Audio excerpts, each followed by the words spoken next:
Tonight, we have a very special edition of Weekend Update. Tina and I, aka some of our writers, came up with the idea to do Weekend Update Historical Edition. Tonight, we'll be discussing the novel Founding Brothers by Joseph J. Ellis. For all of you AP US history students in America, I knew you gave up your weekend to read that crap, so this is for you.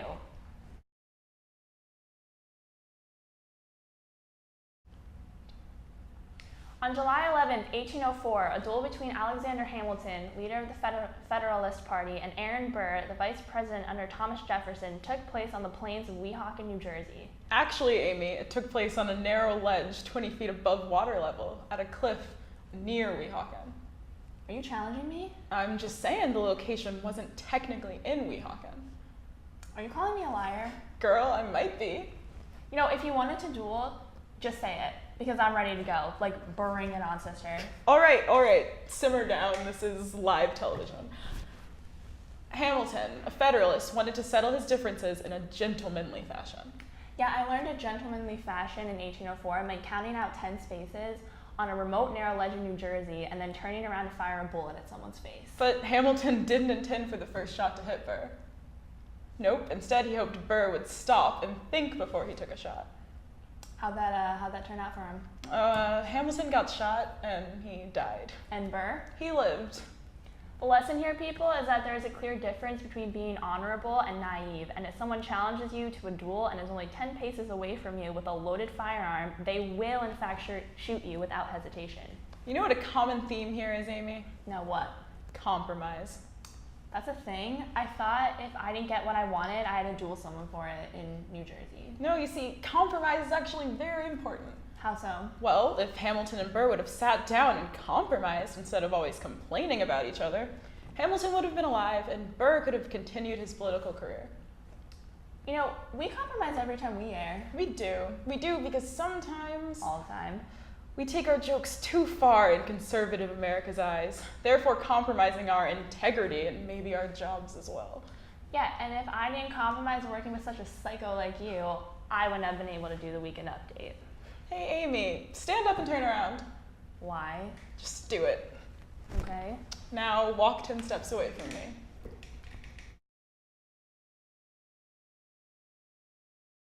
Okay. Previously, Jefferson hosted a dinner to discuss the nation's economic conditions and determine the capital's location.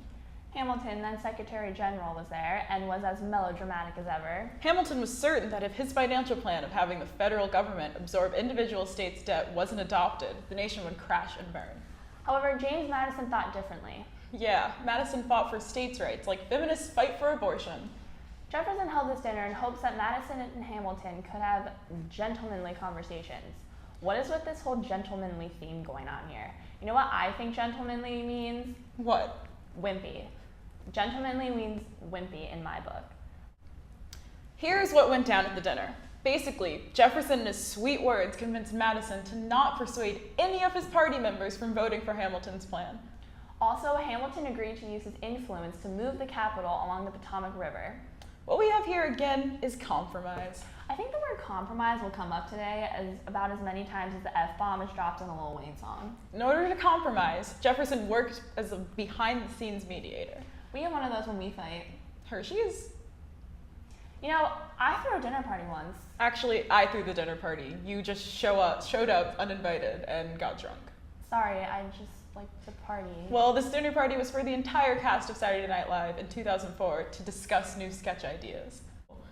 You know, I specifically recall someone being a total jerk the whole night trying to push their ideas upon everyone. Yeah, that was you. Okay, you know, after Fallon left, everyone was giving me crap about replacing him in the Weekend Update, saying I wasn't going to be funny enough, I wasn't going to be as entertaining. You know what? Screw you. I'm hilarious. Amy, you really need to start collaborating better with other people. Why? Because everyone, including the writers and producers, think you are self-centered, bossy, and people are starting to hate you. They said those things about me? Yeah.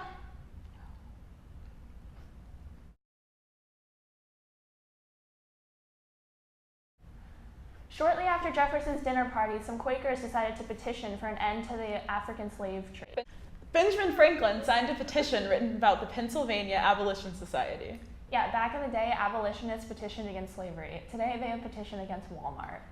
The idea of slavery divided the nation in half and caused worry for the founding fathers, as they suspected slavery would bring a civil war among the nation, and the South would throw a tantrum in dissent from the Union. Yes, Tina, a nation divided is never a good thing. We learned that the hard way. Yeah, whenever we get in arguments, our sketches go completely downhill. Slavery was one of those issues that changed America forever. You know what else changed America forever? What? Jay-Z and Beyonce dating. Why? Because the hottest person in America was taken off the market. Jay-Z? No, Beyonce. The Civil War brought the once behind-the-scenes issue of slavery into America's forefront. The battle over slavery shaped America and its posterity. Tina, you and I are shaping the future generations of Weekend Updaters.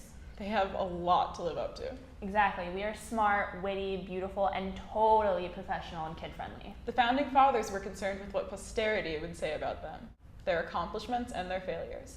Guess how much I care about what future generations will say about me? How much?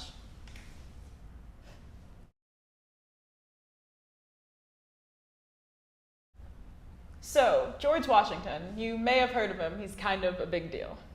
I'm kind of a big deal. Yeah, of course you are. Now, Washington was elected president in 1789. He was always seen as a legend, a Revolutionary War hero, and an incredible leader. So imagine the shock of the nation when a letter from Washington was published to announce his retirement. George Washington announces retirement. Talk about a headline. Why can't we get stories like that? Because we're terrible reporters. Point taken.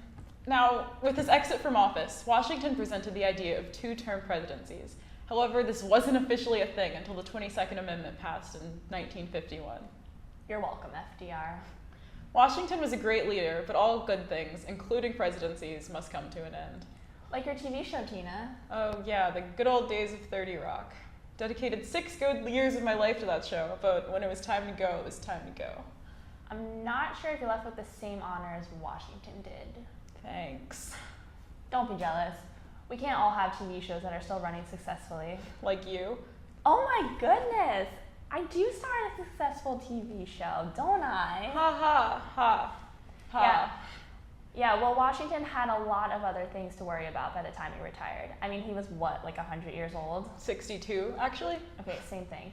Anyways, did he really want to die in office? What would have happened to the nation then? How would we go about finding a new president? So what you're saying is by voluntarily leaving, Washington really was doing what was best for the nation?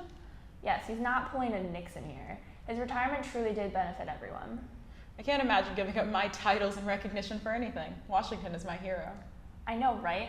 What would we be without our perfect lives, fame, and fortune? Nothing. Absolutely nothing. Worthless. Totally worthless.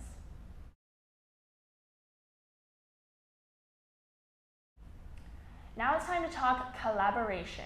That was beautiful, really. Oh, I know. So, remember when John Adams and Thomas Jefferson collaborated in the Revolution? Well, actually, I was about 200 years unborn, so I'm gonna have to go with no. Yeah, thank you for the sass, Amy. Of course, my dear. So, those guys are collaborating, you know? They collaborated. Collaboration. Yes, but did they collaborate? I'm done with you. Done with you. Back to the point, Jefferson and Adams raced against each other in the first real presidential election.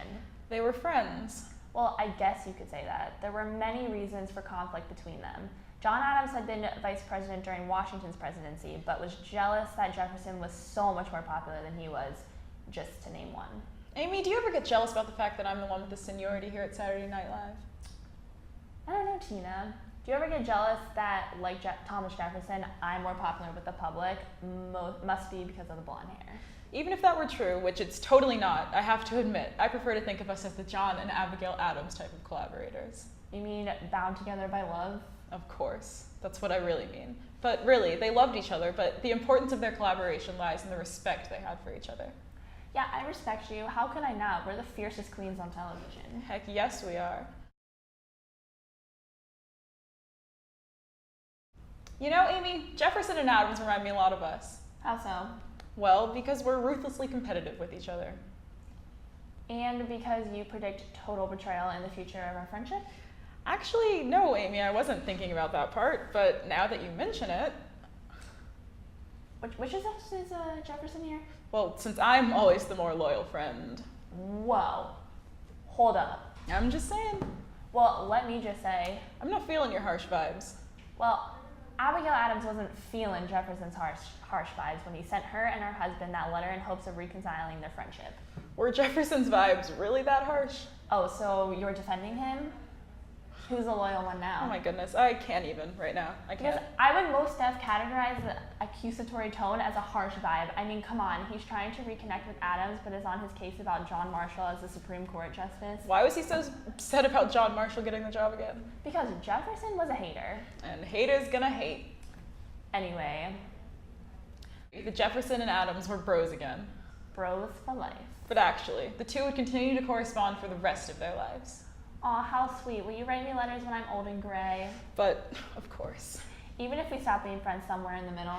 Still, of course. Jefferson and Adams set an example of just how important mutual respect is in friendship. As we talked about earlier, respect is key. These two men inspire me to improve my relationships with those I work with. I mean, we can learn from the ways they screw things up and make sure we don't. And that's what history is all about, Amy Poehler. That's all for tonight's Weekend Update Historical Edition. I'm Amy Poehler. And I'm Tina Fey. Good night. And God bless America.